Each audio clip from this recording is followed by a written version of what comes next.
So thank you very much, Peter. Good afternoon, everyone. Well, it's my pleasure to give this talk on formulating the research hypothesis. Actually, I'm going to share some slides with you guys that will stimulate discussion with me, my colleagues, the professors who are online, the more experienced mid-career researchers who are there, and then the early career researchers. So please, this is to stimulate discussion. It is not something that you should just listen. So I invite you to follow very well, and then we shall be able to discuss. So this is the outline I will follow. We will start by defining and then look at the type of research hypothesis, then how to test a research hypothesis, and then connecting the dot. So remember this slide, which I shared last week, saying that there is no research until a good question is asked. Research starts with a good research question. But once you ask a good research question, you also have to define clear objectives, just as we saw last week. So Peter started with the research question, and then we look at the research objectives, aims and objectives, the general objective and the specific objectives. But depending on the type of research question, if it is not just purely descriptive, then it is important to formulate a hypothesis. And that's what we will look at. So what exactly is a research hypothesis? A research hypothesis is a prediction of what the study will find. It's an empirical statement verified upon observation or experience. It is testable to be true or false based on the research study findings. To formulate a hypothesis based on your observation or experience, or maybe even other research findings. But this hypothesis has to be tested. And until it is tested, you can't say whether it is true or false. They are therefore required for analytic studies. If you ask the question further, for example, to ChatGPT, it will tell you that a hypothesis is a proposed explanation of or prediction about a phenomenon or a scientific inquiry that can be tested through experimentation or observation. So it should be formulated as a clear statement that can either be supported or refuted based on the evidence and data collected during research. And here comes the notion of data. Now let me share this research question with you guys. Can a hypertension treatment protocol be implemented efficiently by HIV care nurses in Limbe Regional Hospital? This can be a research question that deserves investigation. If you were to look at it, as Peter shared it in his lecture, which was the first lecture of this series, then you will break down the question into a PICO format. P for the population, and we say we are interested in adults, that is men and women with hypertension.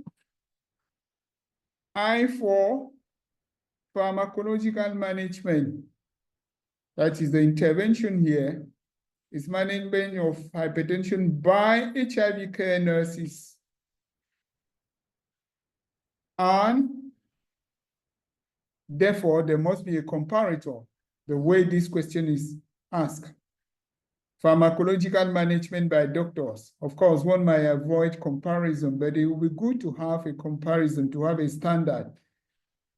Let's assume that in this setting, hypertension is regularly managed by doctors. And you want now to know whether nurses can also manage hypertension.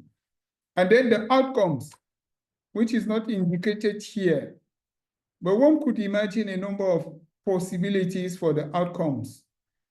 If we want to look at the heart outcomes, we say, okay, if the nurses manage hypertension, can it reduce all-cause mortality? Or can it reduce cardiovascular mortality? That is, can the nurses be able to reduce, for example, chances of having myocardial infarction, stroke, renal disease, heart failure? That's it, dying from a cardiovascular disease, in short.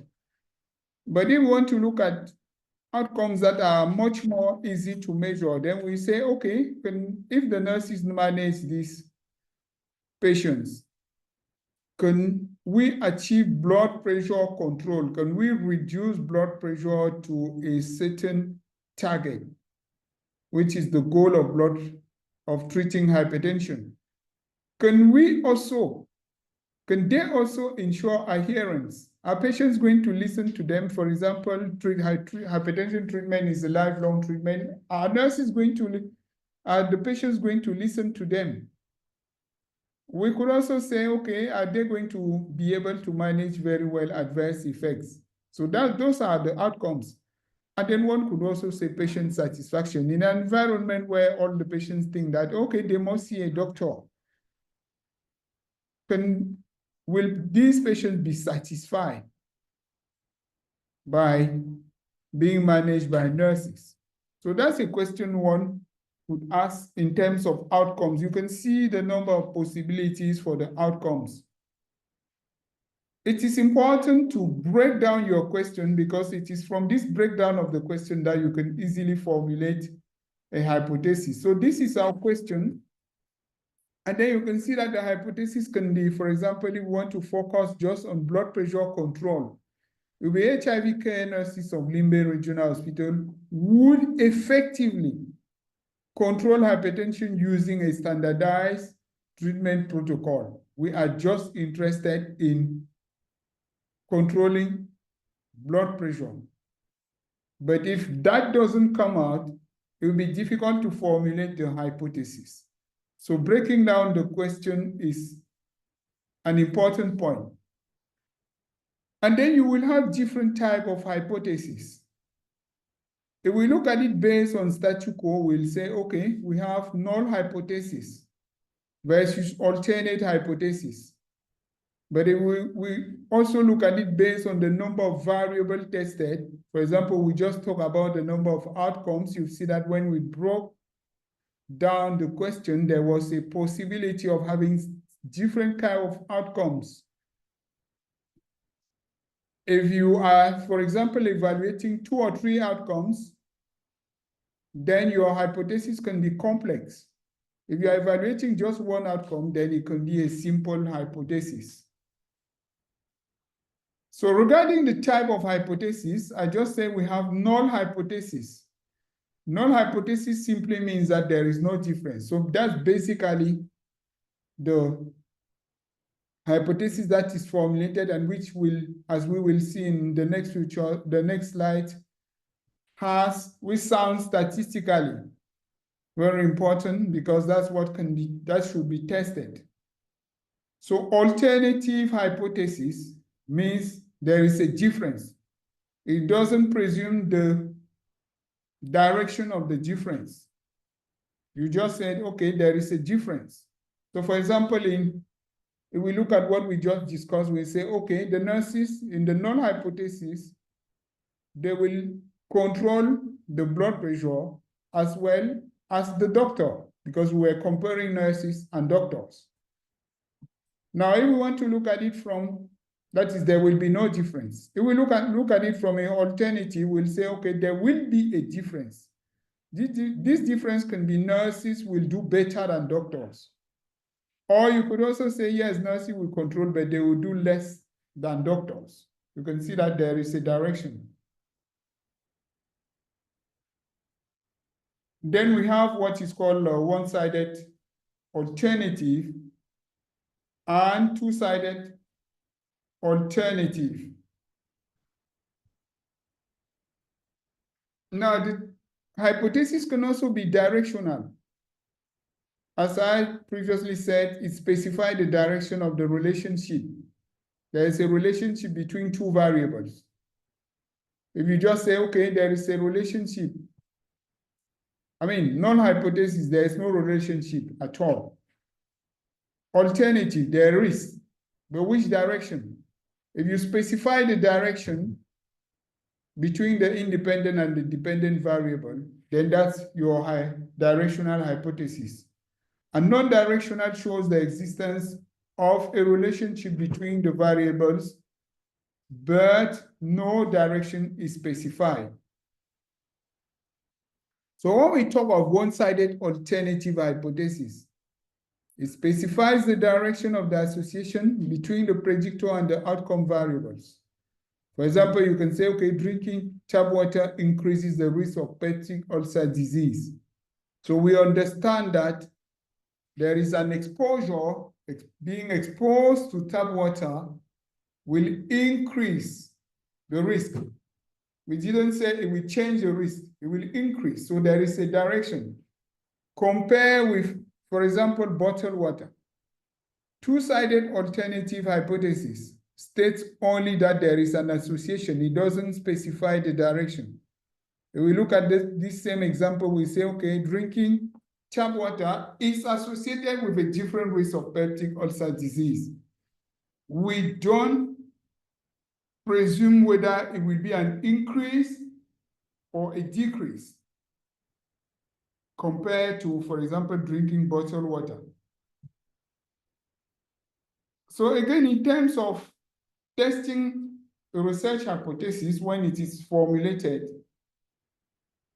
we need data, because if you don't have data, then how are you going to test it? So the first thing is think about collecting data. When we say you must collect data, it means that, okay, the full protocol must be written. We need a good study design. We need to be on the field to collect the data.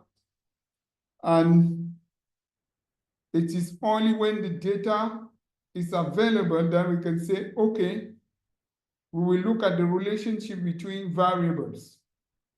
Is variable A going to predict variable B? Or is it a direct relationship? Or is it what kind of relationship exists between variables? And it is therefore accepted that we test the null hypothesis, which will therefore be rejected or not rejected. If it is not rejected, then it means that your alternative hypothesis is false.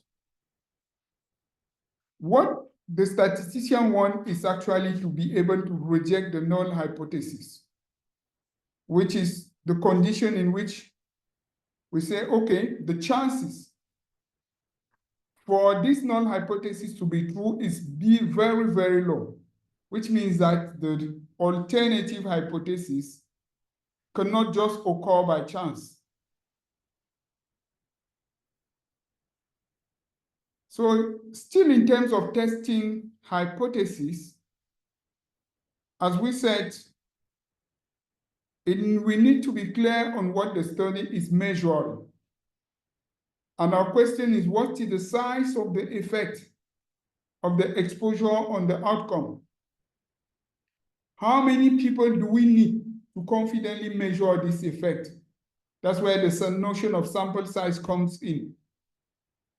When the hypothesis is formulated, those kind of notions will come in. We need a number of people, minimum number of people, to be able to test the hypothesis.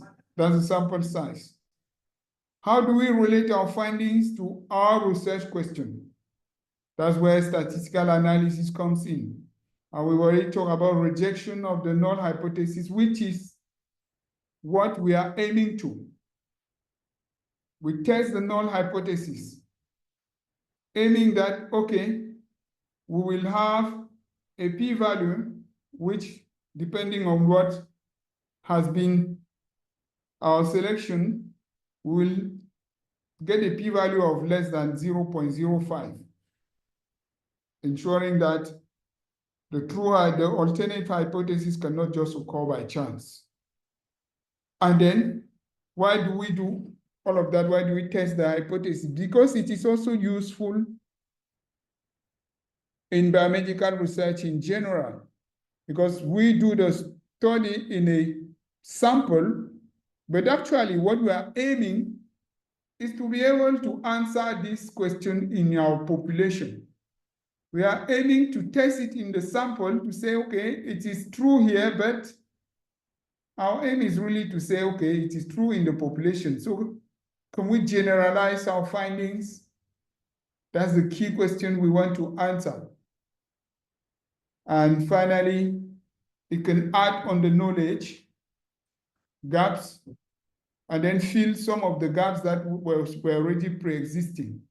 So you understand here that formulating a research hypothesis is key in the research methodology process, especially if you are dealing with comparative studies, you are dealing with analytic studies.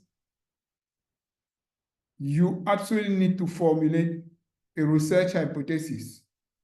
So I'm now going to conclude by saying that hypothesis is a predictor statement. It's your predictor statement. As we said, or in terms of hypothesis, you must immediately have in mind the null hypothesis, which formulation is that there is no difference. And the alternate or the alternative hypothesis, which formulation is that there is a difference. Now, only the null hypothesis is tested. It's important to get that in mind. And testing hypothesis, as we said, is critical for inference. It is only because it is tested that you can say, okay, it is very likely that what I can actually find can be generalized to my population. So thank you very much for listening. And Peter, how now be available.